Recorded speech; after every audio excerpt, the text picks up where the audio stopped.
Ce serait la plus grande étendue verte urbaine au pays. Selon un document obtenu par Radio-Canada, la superficie du parc atteindrait 3000 hectares, 8 fois Central Park, 4 fois le Mont-Royal. Le parc relierait l'île Bizarre au parc nature du Cap-Saint-Jacques, en passant par le parc nature de l'Anse-à-Lorme, le parc agricole du Bois-de-la-Roche et l'arboretum Morgane. Quelques 1600 nouveaux hectares d'espaces verts seraient protégés à Montréal. Le parc inclurait des fermes de production maraîchère biologique, un sentier de randonnée et un lien fluvial. Mais une partie du futur parc appartient au promoteur immobilier de Cap Nature, un projet de 5500 unités d'habitation initié sous l'administration Tremblay. Pendant 14 ans, la Ville de Montréal a été l'initiateur, mais même à ça, peut-être le maître d'œuvre de tout ça. Là, aujourd'hui, on vient nous voir pour nous dire « Ah bien, vos terrains, il y a les écologistes qui disent « Non, on veut que vous les conserviez. » Mais moi, ça fait 14 ans que la Ville me dit de les développer. Par ce projet-là, on éviterait justement l'exode urbain, au lieu d'aller, mettons, dans la deuxième et troisième couronne autour de Montréal.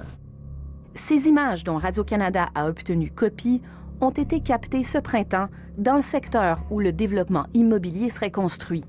Pour cet hydrogéomorphologue qui étudie le fonctionnement naturel des cours d'eau, le terrain a toutes les caractéristiques d'une plaine inondable.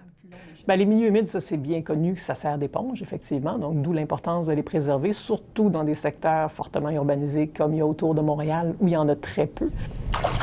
Il y a plusieurs approches, dont une qui est une approche hydrogéomorphologique, en fait, qui est bien reconnue ailleurs dans le monde, qui se base, en fait, sur les niveaux réellement atteints par l'eau. Alors, à partir du moment où on se sert de ça comme une façon de cartographier les zones inondables, bien, c'est indéniable que les secteurs où on voit de l'eau, bien, ils sont en zone inondable. Mais les promoteurs affirment que leurs terrains n'ont jamais été inondés et disent avoir fait leurs propres inspections.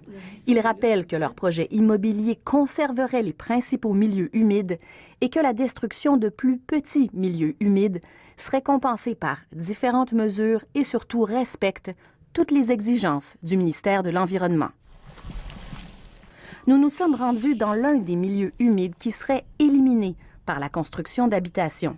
Donc, on se trouve dans une zone qui est qualifiée de milieu humide. Vous voyez ce que ça donne.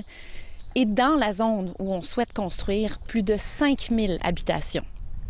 Le maire de l'arrondissement Pierrefonds-Roxborough, qui était en faveur du développement immobilier sous l'administration Coderre, croit maintenant que le développement d'un parc est une bonne idée, tout dépendant ce qu'il en coûtera à la ville pour compenser les promoteurs. Imaginez 360 hectares, qu'est-ce que ça représente au niveau de coût? Je ne sais pas, même si l'analyse était faite pour le coût associé à l'achat ou l'expropriation de ces terrains-là. On ne peut pas aller prendre ces terrains-là qui appartiennent à des promoteurs avec un droit de construire comme ça.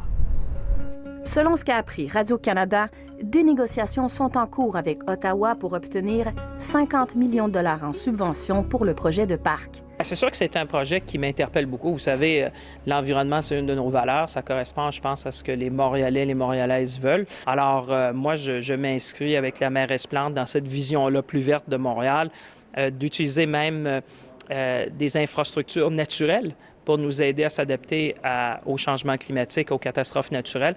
Alors, c'est sûr qu'on va le regarder avec beaucoup d'intérêt. La Ville dispose d'outils légaux pour récupérer ces terrains, dont l'expropriation, mais ce type de processus est souvent très long.